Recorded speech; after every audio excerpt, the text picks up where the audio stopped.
আমার প্রিয় ছাত্রছাত্রীরা, সোমনাথ একাডেমিতে তোমাদের সবাইকে স্বাগত। রবীন্দ্র মুক্ত বিদ্যালয় থেকে তোমরা যারা মাধ্যমিক পরীক্ষা দিতে চলেছো, আজকের ভিডিওটি তোমাদের জন্য গুরুত্বপূর্ণ। তোমাদের বাংলার যে নতুন সিলেবাস, নতুন যে বই দেওয়া হয়েছে, সেখানে কিন্তু একটি নতুন বিষয় কিন্তু সংযোজন করা হচ্ছে। কি? বাংলা সাহিত্যের ইতিহাস। এই বাংলা সাহিত্যের ইতিহাস থেকে তোমাদের 10টা নম্বর থাকবে, অর্থাৎ 5 নম্বরের শর্ট প্রশ্ন, অর্থাৎ এমসিকিউ এসিকিউ মিলিয়ে, এবং একটা কিন্তু বড় প্রশ্ন থাকছে। তো এই 10 নম্বর পেতে গেলে কি করতে হবে? ভিডিওটি পুরো দেখতে হবে। আজকের এই ভিডিওতে থাকবে তোমাদের 25খানা গুরুত্বপূর্ণ 1 নম্বরের প্রশ্ন এবং উত্তর সহ আলোচনা।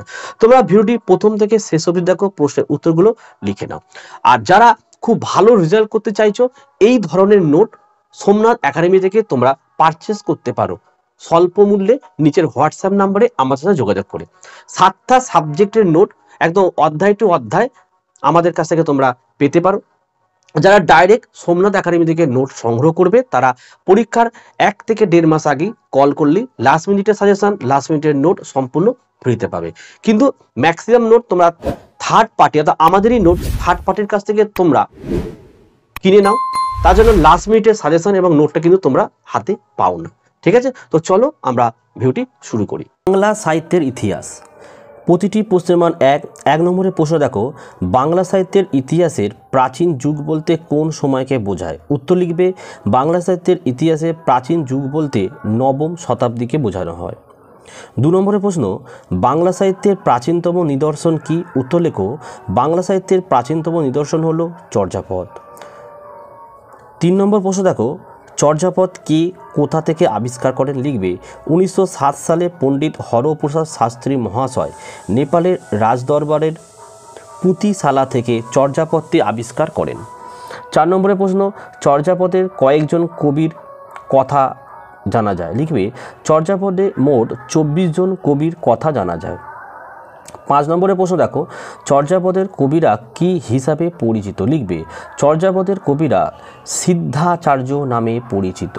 6 নম্বরের প্রশ্ন, চর্যাপদের 4 জন সিদ্ধাচার্যের নাম লেখো? লিখবে, চর্যাপদের 4 জন সিদ্ধাচার্যের নাম হলো লুইপাদ, ভুসুক্কুপাদ, কান্নপাদ ও সরহপাদ।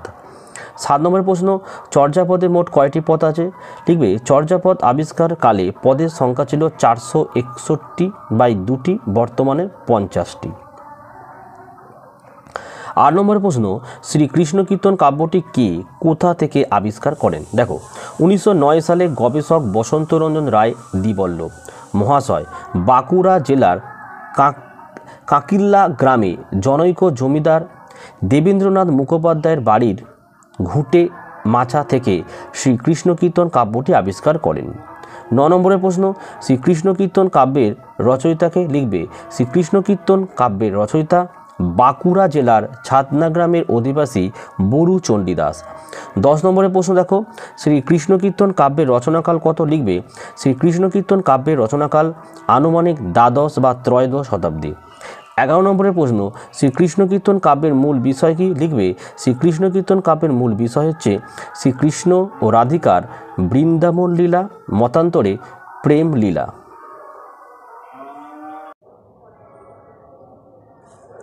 আমাদের 12 নম্বরের প্রশ্ন দেখে নাও, শ্রীকৃষ্ণ কীর্তন কাব্য কয়টি খণ্ডে রচিত? দেখো, শ্রীকৃষ্ণ কীর্তন 13টি খণ্ডে রচিত। 13 নম্বরের প্রশ্ন দেখো, শ্রীকৃষ্ণ কীর্তনের খণ্ডগুলি কিভাবে বিন্যস্ত? দেখো, শ্রীকৃষ্ণ কীর্তনের খণ্ডগুলি ক্রমানুসারে শ্রীকৃষ্ণের জন্ম থেকে মথুরায় কংসবধ করতে যাওয়া পর্যন্ত বিন্যস্ত করা হয়েছে এবং শেষের রাধার বিরহের মাধ্যমে কাহিনী সমাপ্ত হয়েছে। নেক্সট দেখো আমাদের 14 নম্বরের প্রশ্ন,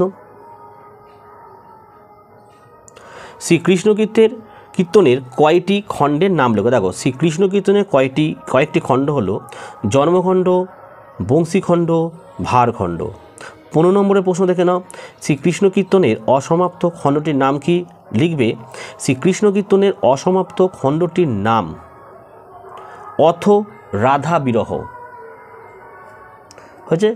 নেক্সট প্রশ্ন দেখে নাও, শ্রীকৃষ্ণ কীর্তনের মুখ্য চরিত্রগুলোর নাম লেখো? দেখো, শ্রীকৃষ্ণ কীর্তনের মুখ্য চরিত্রগুলি হলো শ্রীকৃষ্ণ, শ্রী রাধিকা ও বড়াই।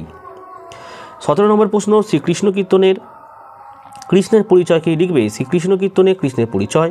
ভগবান বিষ্ণু অত্যাচারী কংসকে বধ করার জন্য মর্তে শ্রীকৃষ্ণ রূপে বাসুদেবের ঘরে দেবকীর গর্ভে জন্মগ্রহণ করেন। 18 নম্বরের প্রশ্ন, শ্রীকৃষ্ণ কীর্তনে রাধিকার কি পরিচয় পাওয়া যায় লিখবে। স্বয়ং লক্ষ্মীদেবী মাতার গোয়ালার ঘরে পদুমার গর্ভে রাধা নামে জন্মেছিলেন। 19, রাধার কার সঙ্গে বিবাহ হয়েছিল? দেখো, বালিকা রাধার বিবাহ হয়েছিল নংপুসং আইহনের গোপের সঙ্গে বিয়ে হয়েছিল। 20, দেখো, বড়াই কে ছিলেন? বড়াই ছিলেন রাধার মায়ের পিসি, তিনি বালিকা বধূ রাধার দেখাশোনার জন্য রাধার শ্বশুর বাড়িতে থাকতেন। 21 নম্বরের প্রশ্ন, চৈতন্যোত্তর যুগের দুজন বৈষ্ণব পদকর্তার নাম লেখো। এটা বৈষ্ণব হবে, বৈষ্ণব পদকর্তার নাম লেখো লিখবে জ্ঞানদাস ও গোবিন্দ দাস। 22, চৈতন্য পূর্ববর্তী দুজন, এটা বৈষ্ণবী হয়, বাংলা মিস্টেক আছে, বৈষ্ণব পদকর্তার নাম বিদ্যাপতি ও চণ্ডীদাস। 23, চৈতন্যদেবকে অবলম্বন করে লিখিত কাব্যের নাম কি? চৈতন্যদেবকে অবলম্বন করে লিখিত কাব্যের নাম চৈতন্য জীবনী কাব্য। 24, দেখো, চৈতন্য জীবনী কাব্যের কয়েকজন কবি লিখেছিলেন? চৈতন্য জীবনী কাব্য লিখেছিলেন মোট 4 জন কবি। 25 নম্বরের প্রশ্ন, চৈতন্য জীবনী কাব্যের কবিদের নাম ও তাদের কাব্যগ্রন্থগুলির নাম লেখো। দেখো, চৈতন্য জীবনী কাব্যকারদের নাম ও তাদের গ্রন্থগুলি ক্রমানুসারে হলো বৃন্দাবন দাস চৈতন্য ভাগবত, আচ্ছা, লোচনা দাস চৈত্যমঙ্গল, জয়ানন্দ চৈত্যমঙ্গল এবং কৃষ্ণদাস কবিরাজ শ্রী চৈতন্য চরিতামৃত। তো দেখো, এই ছিল আজকের ভিডিওটি কেমন লাগলো কমেন্ট করে জানাও। যারা নতুন তারা চ্যানেলটিকে অবশ্যই সাবস্ক্রাইব করো এবং পাশে থাকা বেল আইকন প্রেস করে অল নোটিফিকেশনটাকে অন করো, যাতে আমি যখনই কোনো ভিডিও আপলোড করব সবার প্রথম যেন তোমার কাছে পৌঁছে যায়। যারা নোট এখনও সংগ্রহ করোনি, সোমনাথ একাডেমি থেকে স্বল্প মূল্যে আমাদের কাছ থেকে নিজের হোয়াটসঅ্যাপ নাম্বারে যোগাযোগ করে নোটগুলো সংগ্রহ করে নাও। তাহলে আজকের ভিডিওটি আমি এখানে শেষ করছি। তোমরা প্রত্যেকে ভালো থেকো এবং সুস্থ থেকো।